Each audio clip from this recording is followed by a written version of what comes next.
Muxlis bandani, xolis bandani Alloh taolo o'zi saqlaydi. Shaytonning makillaridan omonda saqlaydi. Qarang. Shayton odam bolasini vasvasa qiladi. Ma'siyatlarni chiroyli qilib ko'rsatadi. Toat ibodatlarni og'ir qilib ko'rsatadi. Chunki Alloh taologa ahd bergan. Endi odamlardan o'zini ulushini olyapti shayton. Vasvasa qildiryapti, vasvasa qilyapti, gunohlarga yetalyapti, haqqini olyapti. Endi musulmonlarning ayrimlaridan ham shayton o'zini ulushini albatta oladi. Namoz o'qitmaydi, Ramazon kelganda roza tuttirmaydi, issiq deydi, kasalsan deydi, xullas haqqini oladi. Qala fa bi'izzatika la ughwiyannahum ajma'in illa ibadaka minhumul mukhlasin. Otamiz Odam alayhisalomni Alloh taolo jannatdan chiqardi, shaytonni la'natladi. Shaytonga qiyomatgacha yashashlikka muhlat bergandan keyin shayton aytdi: "Endi sening qudratingga qasamki, albatta ularning hammasini yo'ldan ozdirurman, odam bolalarini. Magar ularning orasidagi muxlis bandalaringina haq yo'ldan ozmasdan qolurlar." Qarang, shayton musulmonni fahshga buyuradi. Toatdan qaytaradi. Shaytonga itoat qilmaydi. Savobli amalda qilma deydi, musulmon itoat qilmaydi, savobni qilaveradi. Gunohni qil deydi, musulmon itoat qilmaydi, savobni ham qiladi. Endi qarang. Musulmon shaytonga osiy bo'ldi, itoat qilmadi shaytonga, savobni qildi, gunohni tark qildi. Shayton ulushini olamadimi? Olamadi. Yo'q, hali umidini uzmaydi u. Amalda qilib bo'lganingizdan keyin gap yo'q. Qoyil. Shuncha vasvasa qilsam ham egilmading-a? Shuncha pulni ehson qilib turib, bitta odamga indamading-a? Qara-ya, bir kechani namoz bilan o'tkazib yubording-a? Qoyil. Shuncha oldingda fitnalar tursa ham bittasiga parvo qilmading-a? Amalni qilib bo'lganingizdan keyin o'zingizga o'zingiz baho bergizib turib, ulushini olib qo'yadi. O'shuning uchun bizdan biror bir savob amal sodir bo'lsa, aytaylikki, Alloh muvaffaq qildi. Alhamdulillah, Alloh tavfiq berdi. Chunki o'zingizga qolganda qila olamidingiz? Bizdan nima amal sodir bo'lsa, Allohdan. Nimaiki savobli ish qilsak, nimaiki to'g'ri ish qilgan bo'lsak, Allohdan, nima xato kamchilik bo'lgan bo'lsa, o'zimizdan. Muxlis banda uchun oshkorami, maxfiymi farqi yo'q. Odamlar ko'radimi, ko'rmaydimi farqi yo'q, qilaveradi. Ammo riyokor odam, odamlar ko'rmasa, odamlar maqtamasa, odamlar gapirmasa, hargiz amal qilmaydi. Shuning uchun birodarlar, nafil amallarning eng yaxshisi qaysi bilasizmi? Uyingizda qiladiganingiz. Chunki uni hech kim ko'rmaydi.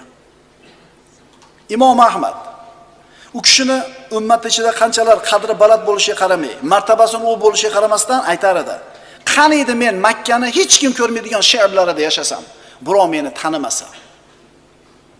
Ixlos sababli odamlar u kishini tanishini istamas edi. Hozirgi yoshlarda oldiga qo'yadigan maqsadlardan bittasi pul, bittasi mashhurlik, populyarlik bo'lish. To'g'rimi? Nimaga suratga oladi mana qilib? Nimaga anaqa sotsial setlarga qo'yadi? Like qo'yinglar deydi. Shu odamlar unga diqqat e'tibor qilishini xohlayapti-da, odamlar uni maqtash kerak edi. Suratingni ko'rdik internetda, zo'r chiqibdi. Bu insonlar, qarang, qiyomatgacha keladigan ummatga xizmat qilib qo'ygan odamlar shunday kitoblarni yozib, shunday ishlarni qilib qo'yib turib, birov tanimasa edi meni deyishyapti. Tushunchalarimiz qanchalar buzilib ketganini. Imom Shofiy 4 ta mazhab boshliqni bittasi. Imom Shofiy aytar ekan: "Qani edi men o'rgatgan ilmni odamlar o'rgansa-yu, menga nisbat qilishmasa keyin." Muxlis banda qilgan savobli amalini yashiradi, xuddi aybini yashirgandaqa. Muxlis banda qilgan savob amalini yashiradi, xuddi aybini yashirgandaqa. Bizda ham shunaqami hozir? Birodar, yashiring qilgan amalingizni. Yashiring, xuddi aybingizni yashirgandaqa. Agar muxlis bo'ladigan bo'lsangiz. Maqtasda to'xtang, birodar. Qo'ying, yig'ishtiring. Maddohni yuzga tuproq chachiladi degan Rasululloh sallallohu alayhi vasallam. Bizda yo'qmi shu narsa? Kecha deydi, bitta qo'y so'yib, mahallada yetim bolalarga qo'yib, shunday tarqatib chiqdi deydi. So'rayaptimi sendan birov? Amalni nima qilasan? Habada qil. Indamay yashirib qo'yaver. Yashirib qo'yganingdan keyin ham odamlar gapirsa, unda mayli.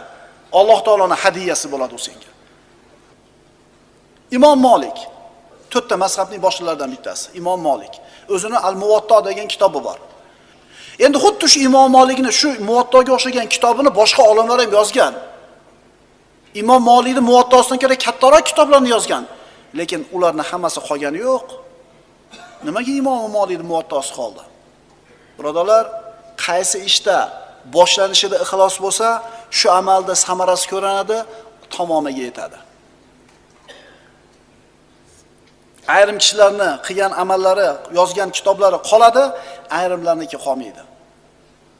Nimaga bog'liq ekan bu? Ixlosga bog'liq ekan. Shuning uchun har birimiz o'zimizni qilayotgan amallarimizni tekshirib turishimiz kerak. Ixlos bo'lishi kerak. Ixlossiz amalda foyda yo'q. Innamal a'malu binniyat. Amallarni to'g'ri bo'lishi, qabul bo'lishi faqat niyatga bog'liq. Darsimizning nihoyasi Alloh taolo payg'ambarimiz sollallohu alayhi vasallamga buyurdi: "Qulillaha a'budu mukhlishan lahu dini." Ayting ey Muhammad, men yolg'iz Allohga, u zot uchun dinimni xolis qilgan holimda ibodat qilaverman. Nima qilsak Alloh uchun qilaylik. Iyyaka na'budu va iyyaka nasta'in. Maf'ulun bihi fe'ldan avval kelyapti. Sengagina ibodat qilamiz, sendangina yordam so'raymiz. Agar bir bandani amallari ko'p bo'lsa,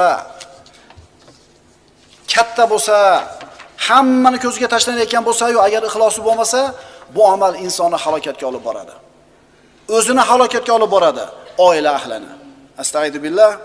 Innal khosirina alladina khasiru anfusahum va ahlihim yawmal qiyamah ala zalika huval khusranul mubin. Albatta ziyonkorlar qiyomat kuni o'zlariga ham, ahli oilalariga ham ziyon qilguvchi kimsalardir. Ixlos yo'qmi sizda? Oilangizda ixlos yo'qmi? Siz ham zarardasiz, oilangiz ham zararda. Ogoh bo'lingiz kim? Ana shu guna ochiq ziyonkorlikdir.